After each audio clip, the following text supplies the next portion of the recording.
Well, it's TV. Okay, my bad.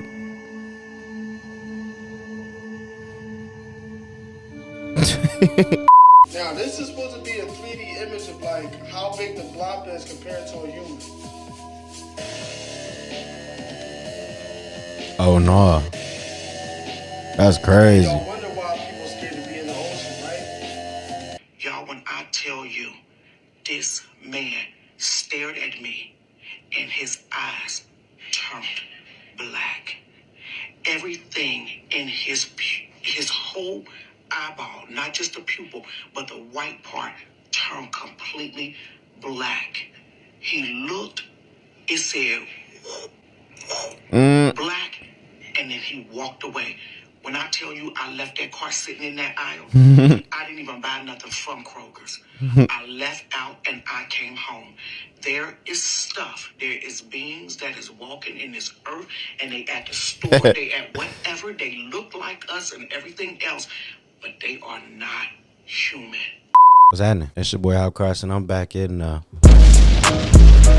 building. What up, though? Welcome and welcome back. You see the title? You see the thumbnail? We ain't gonna waste no time. We're gonna get straight into it. Let's get it.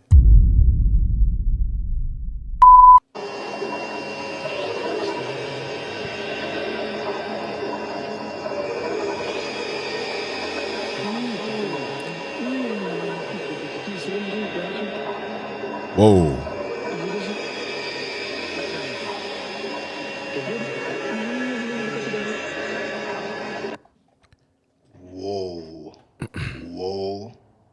Whoa. Just when you think you've seen it all, look again. People, please tell me what Disney up to. Discovery Island. There's a secret hidden there. Y'all, please, somebody tell me what's really going on. This for entertainment purposes only. Leave a comment. Y'all let me know what you think. But watch it all the way through. I'm gonna play a couple slides. What's really going on, Walt Disney? What's really going on? What are you protecting on this island? That's so good. There's something up that won't people know about. Richard McGuire, also known as Southern Pirate Outdoors, had just finished swimming for his life, escaping a seemingly inescapable situation. Surrounded by Disney's private security and Florida sheriffs, he hides in the brush off the shores of Bay Lake. He had just escaped Discovery Island. He called his girlfriend to give her the news, but would be shook to his core when he found out that the cops were one step ahead of him. And now for the amazing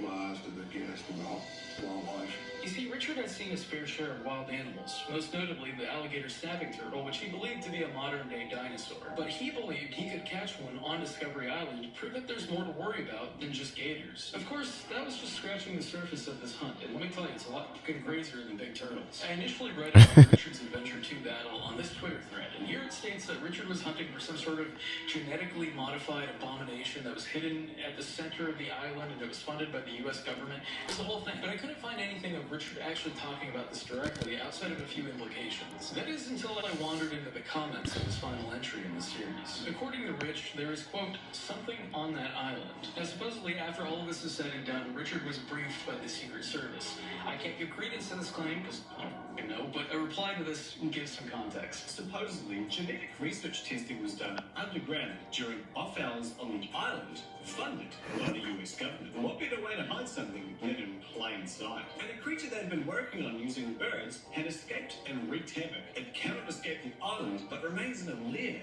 where it comes out at night. Supposedly, this thing can't leave the island due to its mechanical devices / weight. Could be BS, but thought it was interesting. The creature that got out was part eagle, some say cockatoo, and part robot / mechanical. They say it can kill someone in one swipe. What in the hell? It's most likely to be total BS, like I said. And this rumor goes back a long time. It may not be alive now. The person who wrote about this to be cautious and not to go there, and that you have been warned. Have you found any more info? I can't find a rumor, a conspiracy, or anything. Supposedly, as you get close to the island and it starts to get dark, birds will start to screech to warn you not to get too close to the center of the island where this thing lives. It's part mechanical robot, part bird. Also explains why the police terminated their search for Mr. Pirate, pirate flag emoji. As it was getting dark, the local police must know something. Source. I'm gonna need the source of that information that you sent, because I might pay a visit to that thing with a freaking gun. It's a long way to say the big robot bird. Man, did y'all hear that? Leave a comment. Let me know what you think.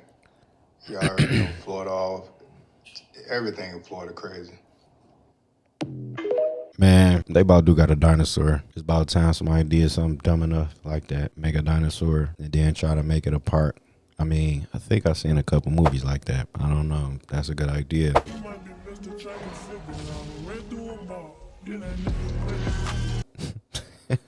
So we gonna have to see what happened, man.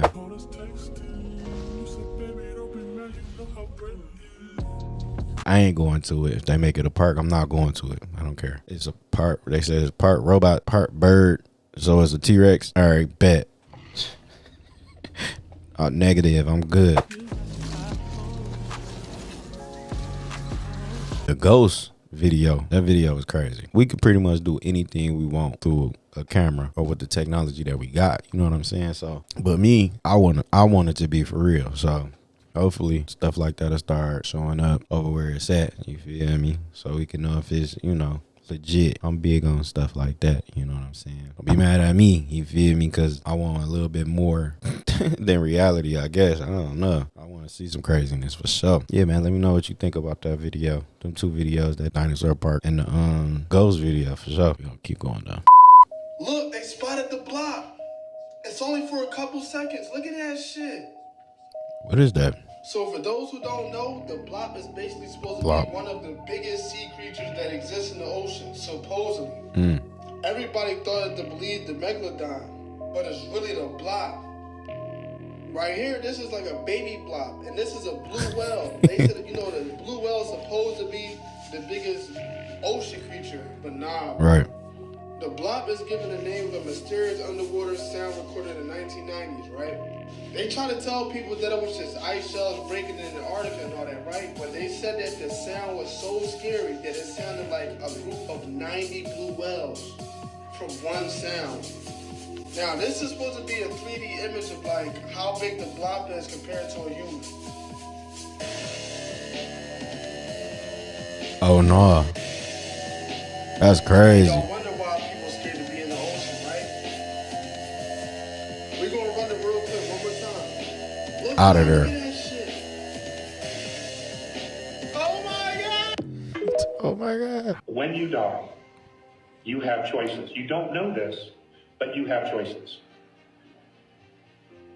When you leave your physical body, it is very typical for you to see yourself standing next to your body with either your loved ones or EMTs or whatever the circumstances are.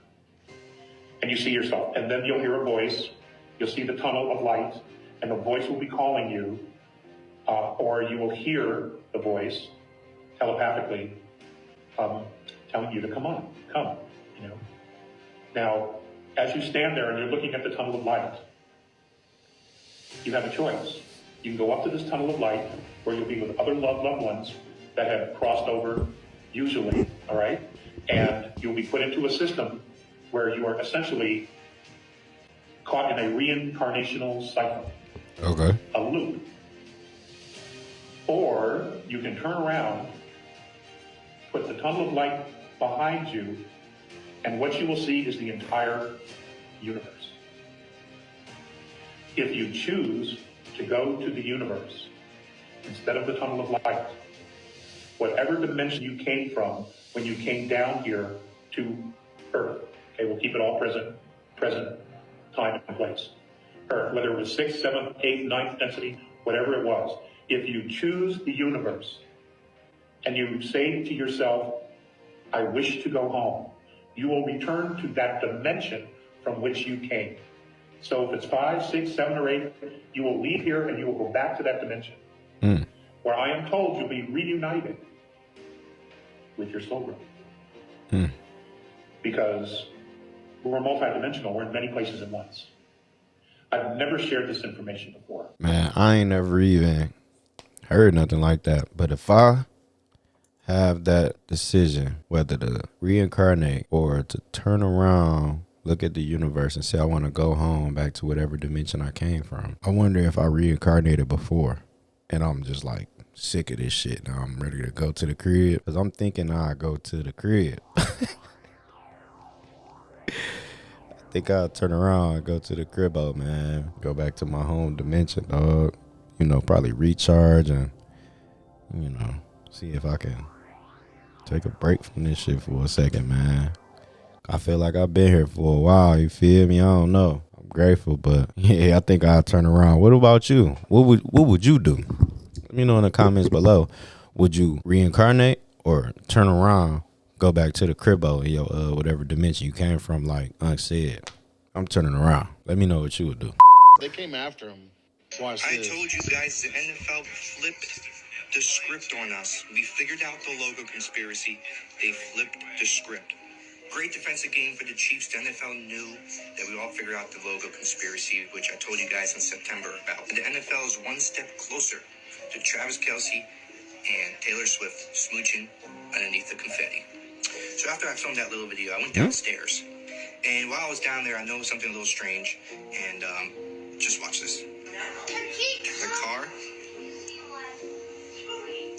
Watch what he does next.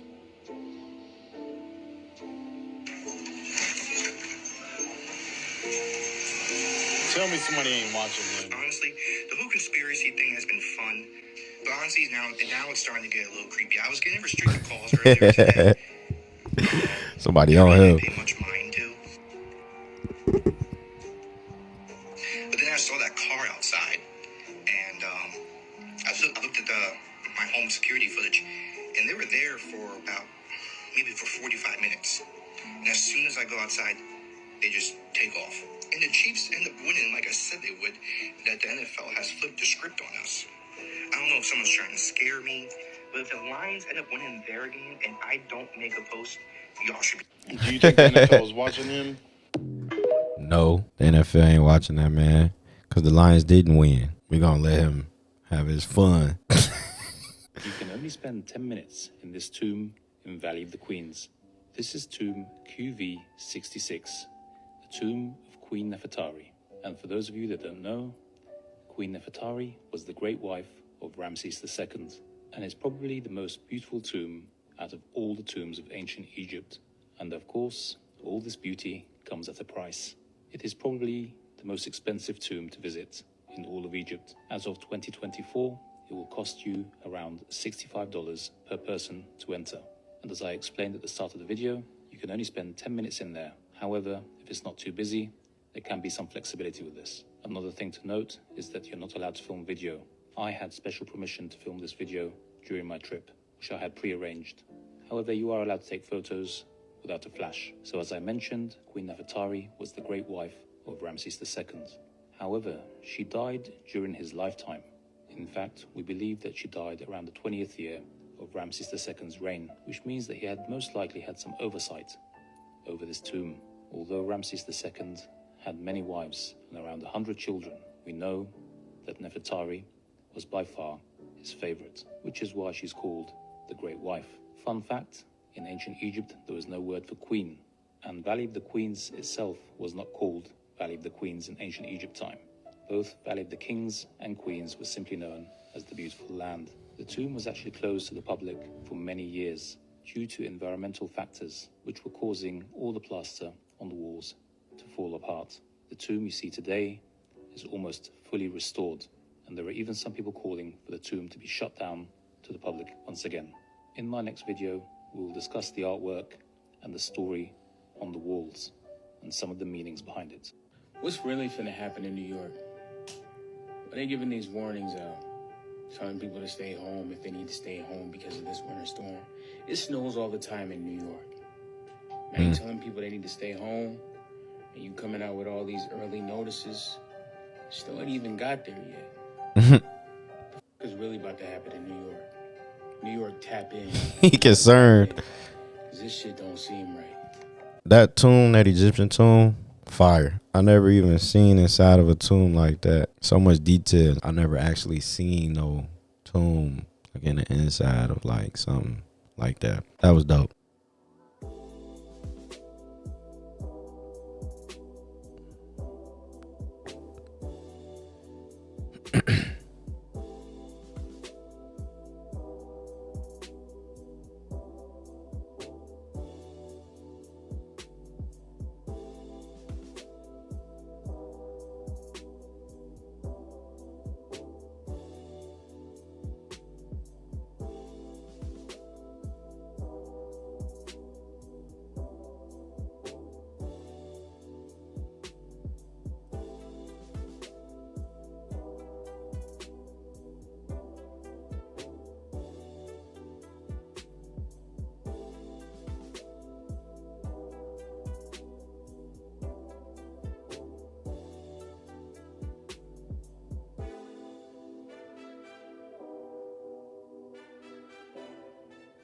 Guys, I am here in 1984.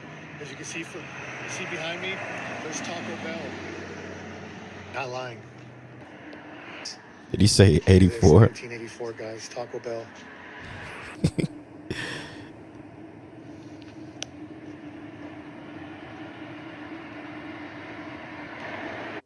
Let me show you something else, guys. If that's not enough proof, let me show you something. 1984, guys. Behind me is Jack in a Box. Check out this Jack in a Box. This is gonna blow your freaking mind.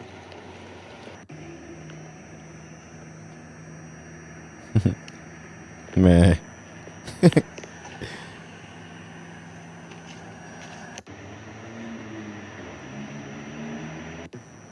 Look at that.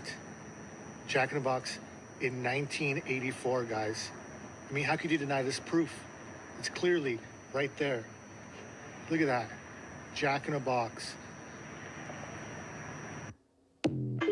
Man, if he don't get goes with that, dog, I ain't gonna believe time travel. I want time travel to be real. You feel me? Like, I want to be able to pay for time travel. You know what I'm saying? And go ahead about my business. You feel me? Probably go back and make a couple of bets. Set some things in place for the future me. You feel me? I don't know. But I ain't gonna believe time travel until somebody go back in time and make sure we know for sure, like, somebody passed away and you pull up on them or something. You feel me? Like, yo, something crazy like that. Like, you know? But he funny for that, man. I don't know how he did that. But he played too much. As I've said in previous videos, crepuscular rays prove a local sun. For example, standing here looking at that light in the sky, if someone gave me two options, number one was the Earth is stationary, that's the local light, we're at the centre of the universe. The second option, that's 93 million miles away in infinite space, and the Earth is going around it, and it's a colossal ball of gas. When I look at my reality, option number one seems more plausible. It seems to make more sense.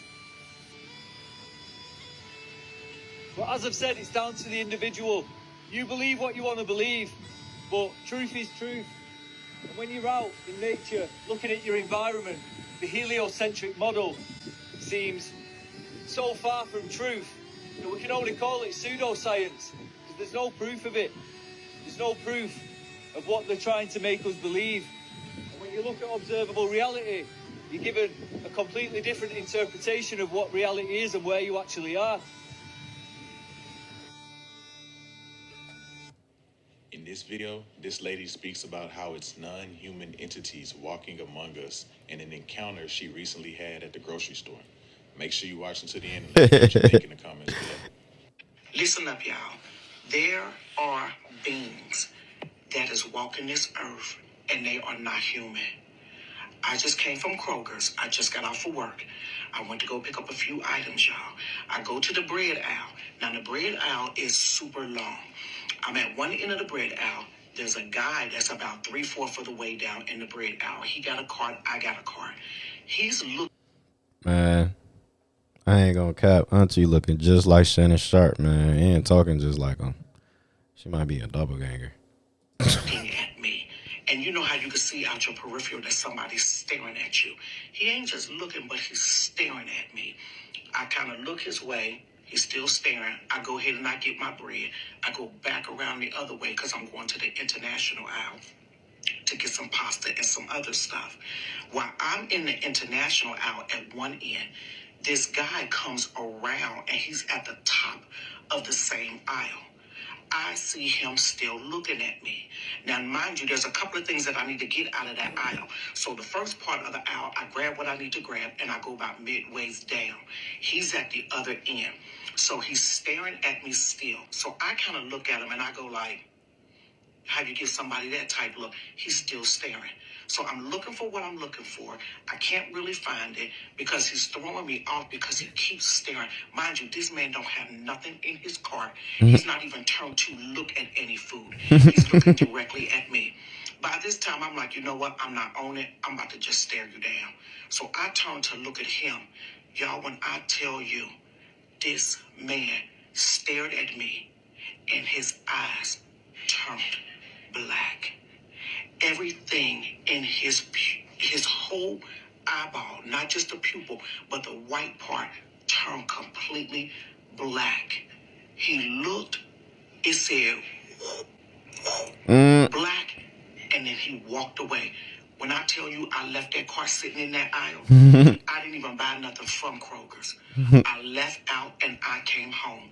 There is stuff, there is beings that is walking in this earth, and they at the store, they at whatever, they look like us and everything else, but they are not human. I don't even know what to say. Nah, I don't know what made me come out here. What the fuck is that? What the fuck is that? Oh, It's two of them. no. This motherfucker coming up under me. Oh, they all over the place. Okay. Jesus, you know my heart, God. Please, God. Please, God, get me out of this seawater. Please, Lord. It's monsters there. She reacting. That's her video. That's not her video. That's funny. Yo, what the heck is going on, though? You may finally know who or what the biblical God or deity actually is. And it's all thanks to a find of scriptures in the Nag Hammadi Desert in 1945. Check this out. Quick disclaimer, this is not a religious channel. This is an all love and light to all walks of life and faith. The biblical God, or what we consider Yahweh or God Most High within the Old and even in the New Testament writings, is what we would call a storm god or a storm deity. And in 1945, there was a section of scriptures that had been recovered called the Nag Hammadi Library. This is an incredible treasure trove of scripture. It included things like the Gospel of Thomas, as well as the Secret Book of John, which is what I'm going to share from today. The Secret Book of John, or the Apocryphon of John, recounts a very specific line that you may be familiar with from the Old Testament, in which Yaldabaoth, aka the Demiurge or the son of chaos, boasts to the other archons or gods that there are no gods before him. This is almost identical to what God in the Old Testament says.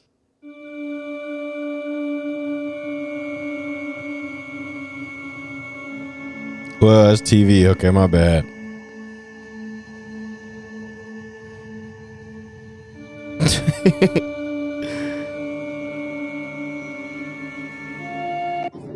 Ring a bell. You know what? Hold on. Oh shit. Whoa. That thing quick. It's like teleport.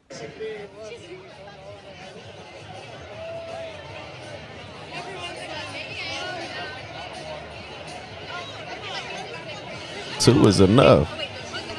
What? All right. Yo, I don't know what the moons was about, man. You feel me? I ain't never seen nothing like that, so I ain't tripping for real. But y'all let me know what y'all think them was, cause the moon was looking white, and then you have 3 red moons. So I don't know. Y'all let me know if y'all seen something like that before. But anyway, that's the video. Hope y'all liked it. If you like this kind of content, be sure to let me know in the comments below. I'll be sure to make some more. I'm Hot Carson. I'm out the